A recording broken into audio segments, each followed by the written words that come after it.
Hi everyone, in front of me I've got a Galaxy Tab A11 and let me share with you how to check the total screen time on this device.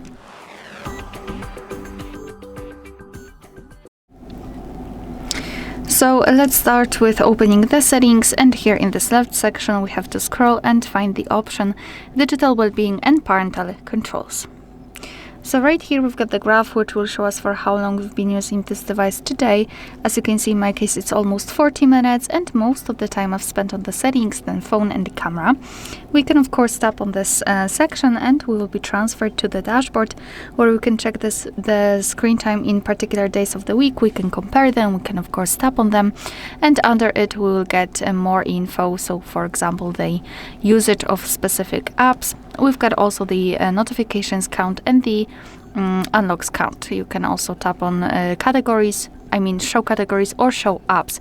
It's up to you how you prefer to do that. Alright, so basically this is it. This is how to change the total screen time in this device. Thank you so much for watching. Please hit the subscribe button and leave the thumbs up.